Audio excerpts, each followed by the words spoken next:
believe we are live. Please give me a moment. I'll make sure everything is working fine and we'll get started.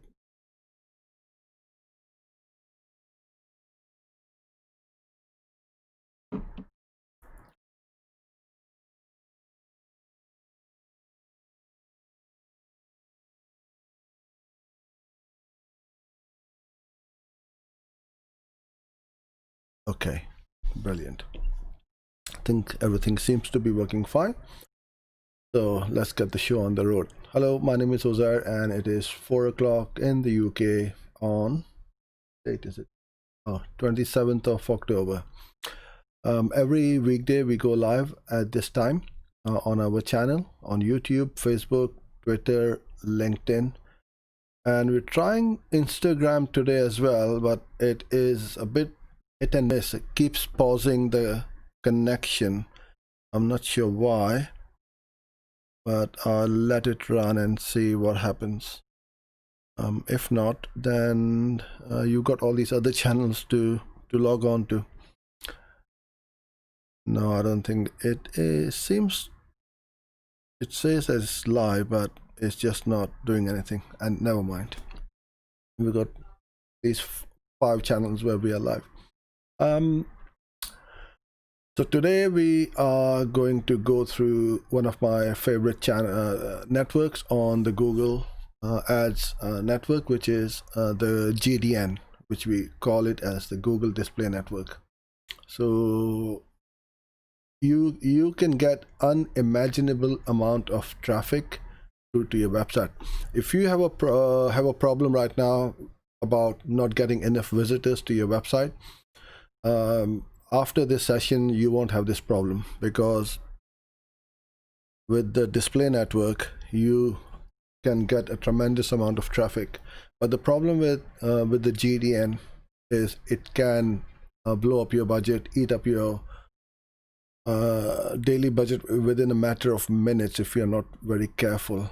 So there's lots of ways you can waste your budget, but then if you are a bit clever and you know what to do on the GDN, then you will get some great results. And the beauty of GDN, and the thing which I most like about the GDN, is the scalability. You can really scale the campaigns. It's unlike search network. Search network, I would say, is about 20-25% of Google. The place where the party is happening is the display network, and this is where we would go to. So let's say if I were to go to a website, this is one of the newspapers over here in the UK, Independent. See over here the ads which pop up. So this one there, this is the display network where Google will place these ads on websites like these. There are over 2 million high quality websites where it can potentially place your ads. CNN, Huffington Post, BBC.com, weather.com, wherever Google can place an ad, you'll be able to target your ads on that platform. So I'm going to show you some basic steps as to how to get started and what you need to look out for. So I'll just say a quick hello to everyone. Sandeep, Mike, Hernan, Nikhil, good. Yeah, I'll come on to your comments and questions towards the end. So if you are new here, I'm going to go through the workflow right now, and towards the end I'm going to answer any questions. So there is a comment box on the right hand side of the video, so please put your comment in there and I'll try my best to answer them for you.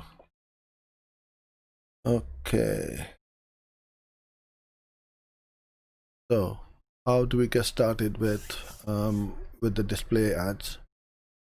You go to your campaigns, plus sign, and then new campaign. Now you got all these options. These are the goals.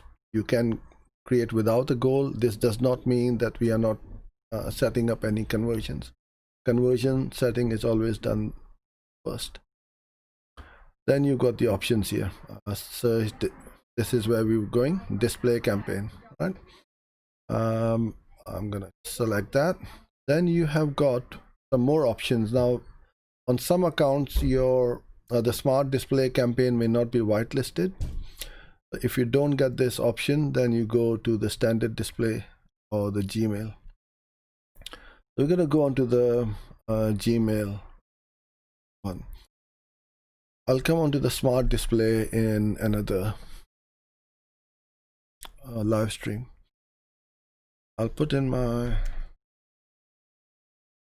website address. Continue. You put in your campaign name. I just want to target the UK. If you want to go into a bit more details, then you go into your enter another location, advanced search, and let's say I want to just put in show my ads where I'm located, so a 20-mile radius around me, so I can see where my ads will show. I can change the radius or add at other locations over here. So let's say if I want to target London as well as my local area, then all you do is you add London. So now it's going to show up like that. I can then target some other one anywhere in the UK or anywhere in the world actually. Let's say Cardiff. So I can now target multiple locations as well, like it is over here. Save this.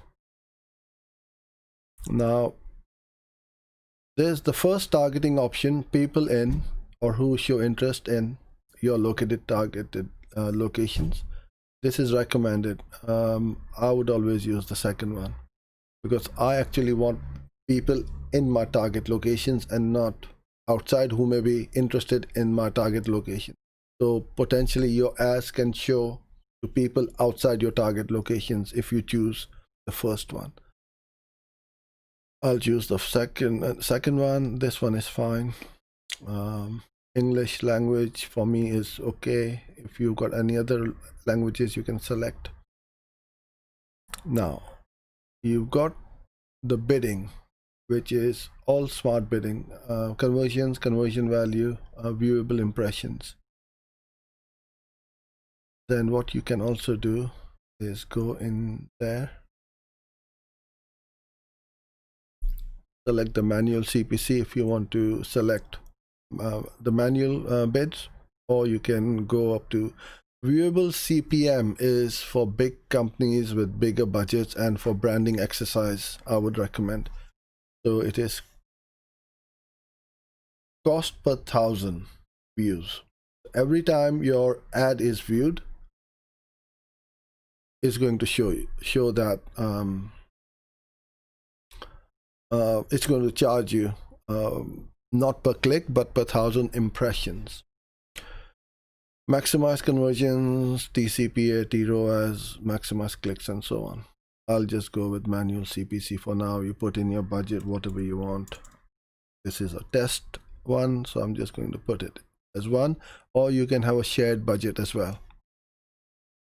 Under additional settings, these are all usual stuff, ad rotation, ad schedule, start and end dates, devices, and so on. Where I want to spend a bit more time is the targeting, because that is the key and the crucial and the most important bit, and this is where you can make or break your campaign. You can't do a lot of damage over here even if you don't set this up properly, but the targeting is the most important bit. Obviously the conversion tracking you must set up under the conversions, and use either the account level or any particular conversion you wish to go with. Content, I don't want to show my ads on all these sensitive, profanity, sexually suggestive, sensational and shocking places or websites. and Prague domain I'm not a big fan of, and NVIDIA. Then you go onto your ad group level and you set up your targeting. Now there's lots of ways you can target your ads: by keywords, by topics, or by placement. If you want to play extremely safely and you have got, let's say you are targeting at countrywide as your location, then I would recommend that you start off with the placements. Just pick up about 50 to 100 placements and you can find them very easily. So let's say I am promoting Google Ads for our business. So a good one for us would be, the way I would do this is I would say Google Ads blogs, right? So I'll go here and then I'm going to open up all of these blogs and see if they would allow ads on their blogs or not. If not, then I'll just keep on searching until I find a few. There will be loads, but I'm not going to waste a lot of time trying to find the blog. But search engine land, this is a good one, perfect example, where you will find that there are ads all over, and these are the kind of blogs which I am looking at. Now when I do want to find an ad, it doesn't show up. Maybe they are not running Google Ads on here, they are advertising, or I saw SEMrush ads on there, so possibly they've changed their business model. Let me try one more page.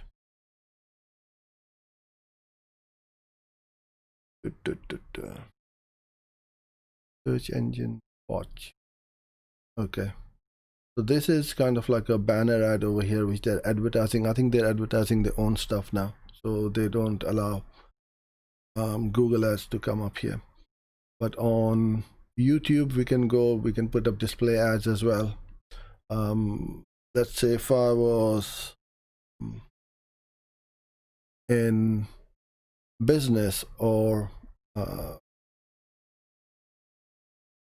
over here, I can find these URLs. So let's say this is about Jack Ma and Amazon. So people reading this blog would be interested about Amazon. The ads start to pop up here. So placements is like kind of like the exact match keywords is extremely tight.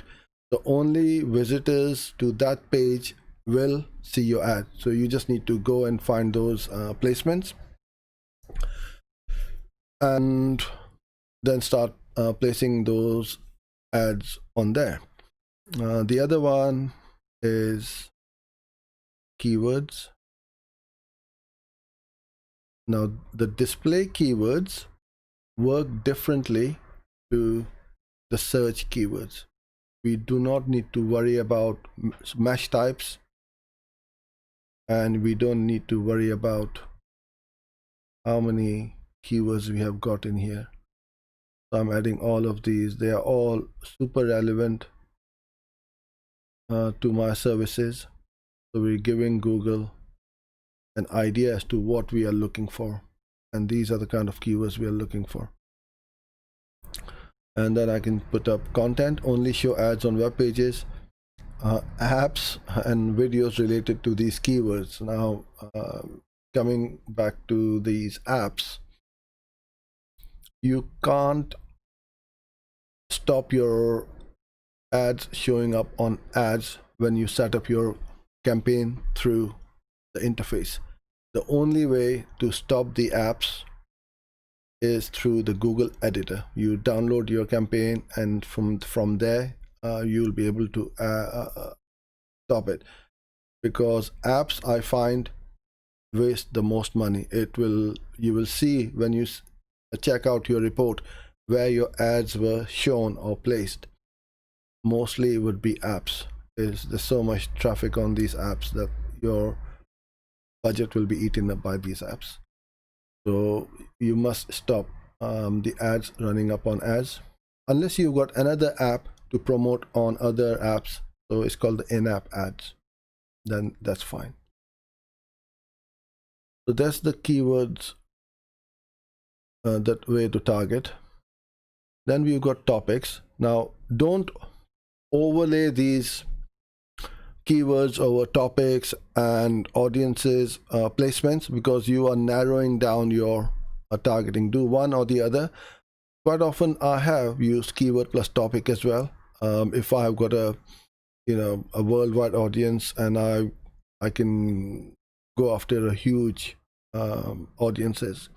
But if you are running a GDN campaign just in your local area, so let's say a restaurant, you don't want to be restricted by who is interested in your food, because you want to reach people who have never been to your restaurant, who don't know of you or about you. So if I was a restaurant owner and I just want to target a 5-mile radius around where we are, I would literally go broad, try and hit any person within that target location. So I won't be putting up all of these, but we can also find some other categories or topics like food and drink. So people who are interested in barbecue, cuisines, desserts, and so on. So these are perfect. You got lots of foodies in here. Baked goods, candies and sweets, and all their loads, and then some more within meat and seafood as well. So these will be quite good, but every human being has to eat. So potentially for a restaurant, any person can be a target. So it doesn't mean that games is not relevant to a restaurant. Well, a gamer can come to your restaurant if they find that you have a restaurant in that near them and you have a great offer. So you try and tempt them in.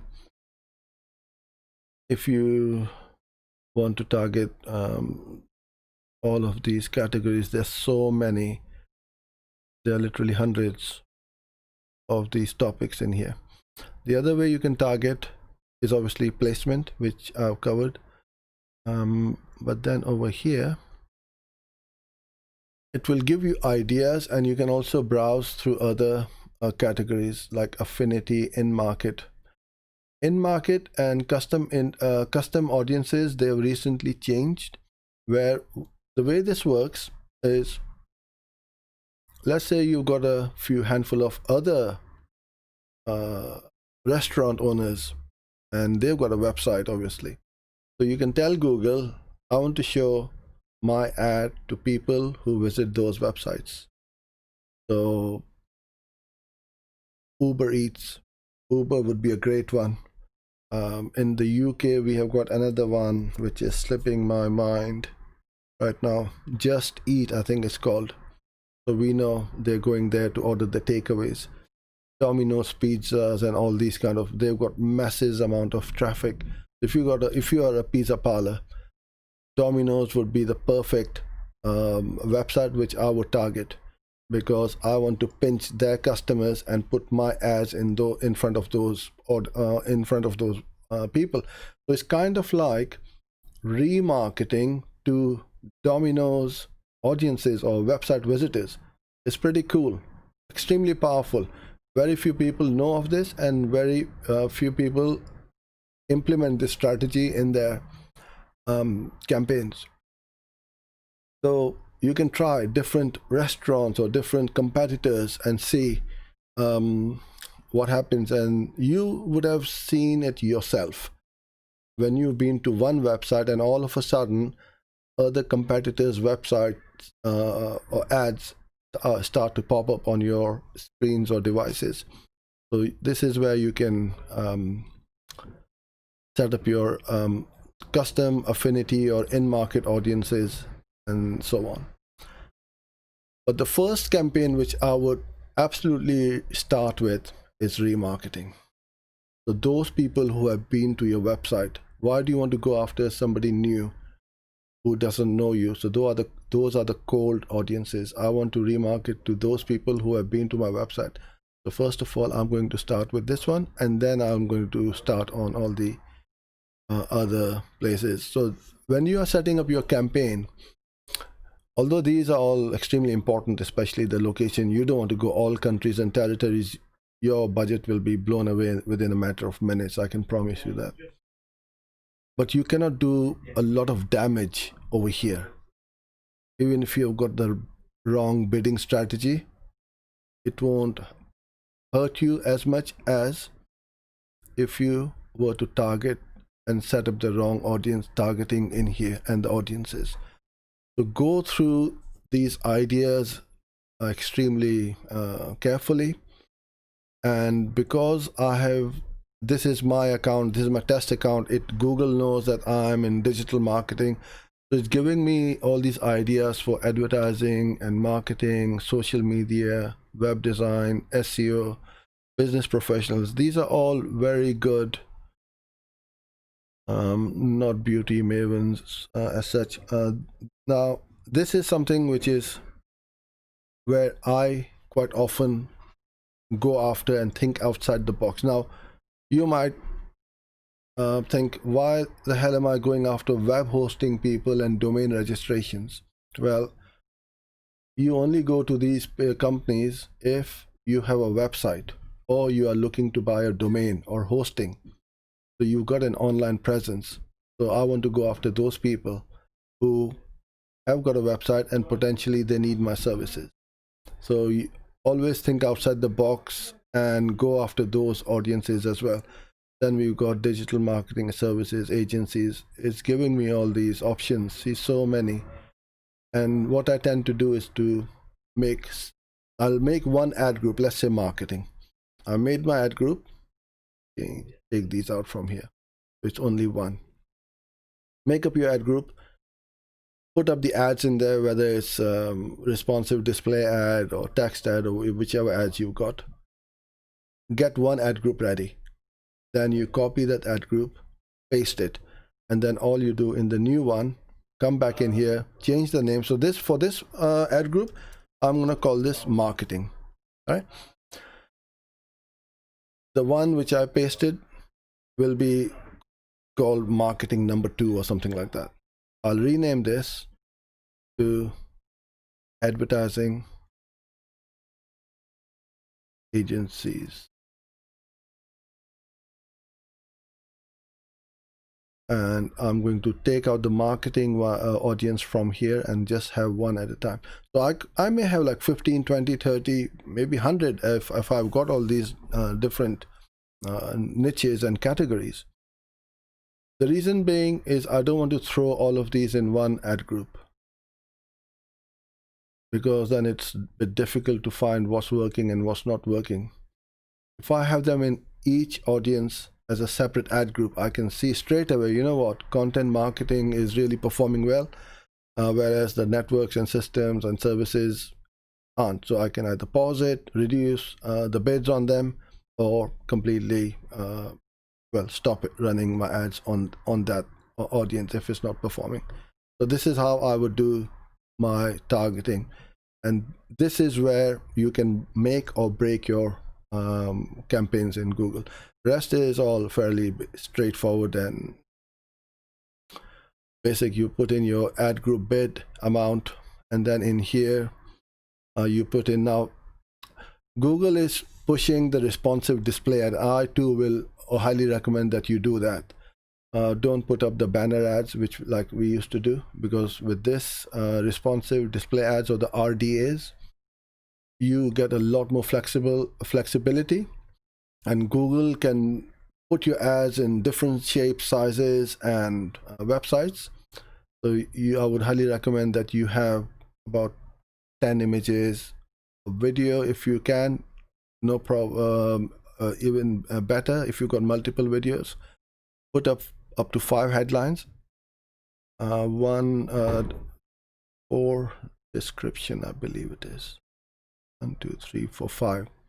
So we got 5 headlines, one long headline which is up to 90 characters, and all the descriptions are 90 characters. Put your business name and then your call to action, which could be anything you want, as long as it's on this list.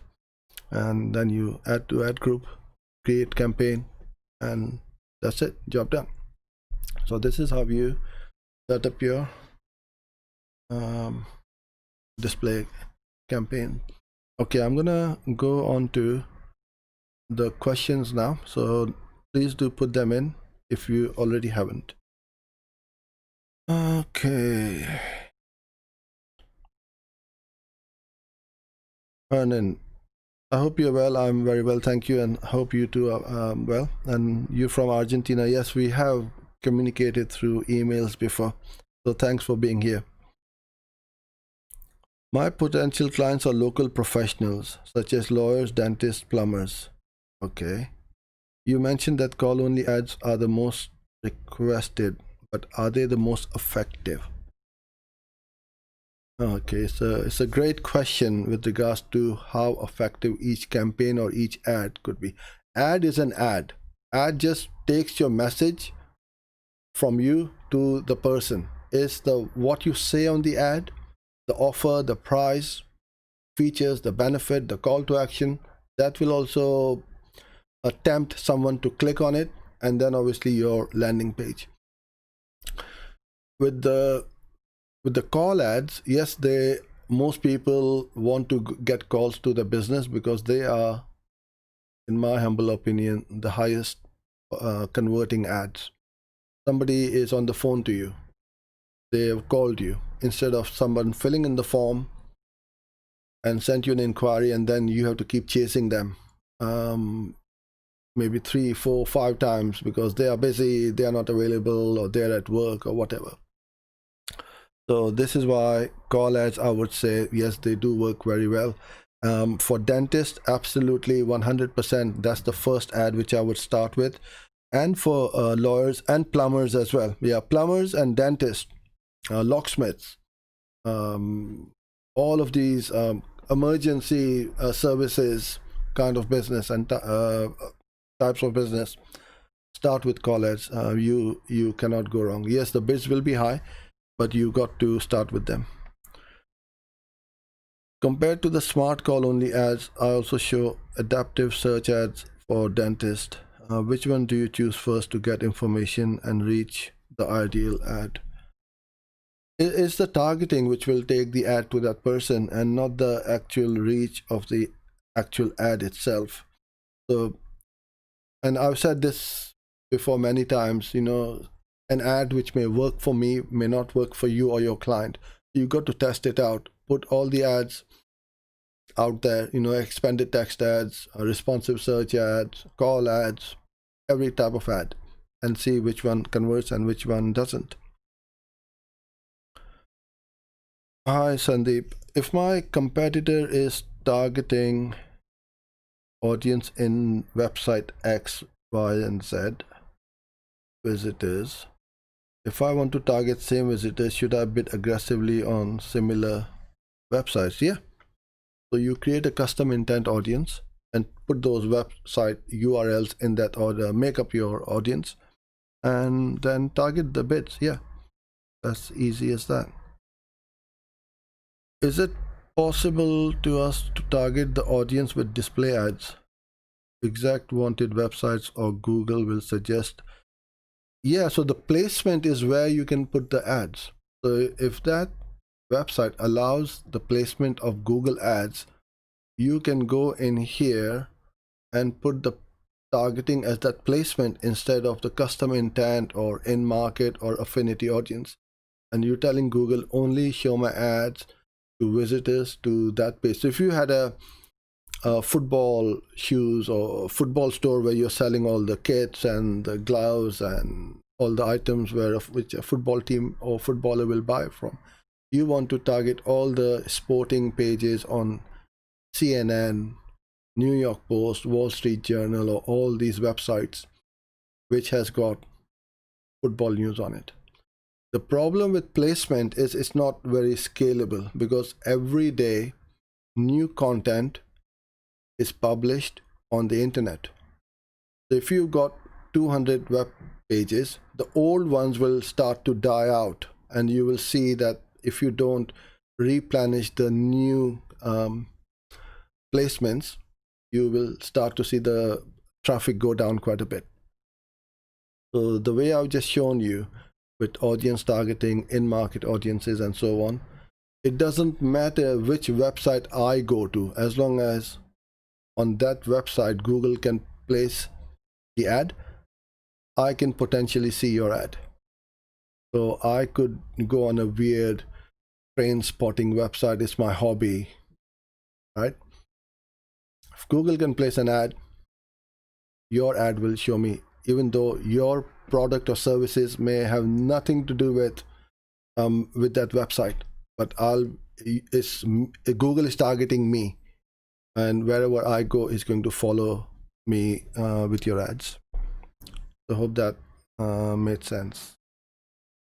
Okay, hi Adam. So for excluded locations in setup, it's okay to stick with Google's recommended first option, but choose the second option for included locations so you don't advertise to those who show interest. Yeah, I would always, to be on the safe side, I'll just use the second option. On the excluded one, yes, is fine. The first option is fine.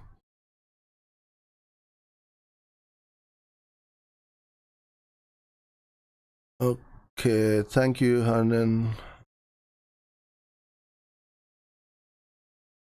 Okay, Mike, would responsive display ads work for airport transfers? Yes, absolutely. We have run a very big campaign for a cab company, and we are just targeting airport transfers because that's their most profitable service. And usually the local, especially in big cities, local cab companies hardly get any business because everybody's using these apps now, Uber and so on, for local. But for airport transfers, people need to book their holidays in. They will potentially book 6-7 months in advance. As soon as they book their holiday in, they need to book up a cab to take them to the airport and back and forth, right? So that works wonderfully well.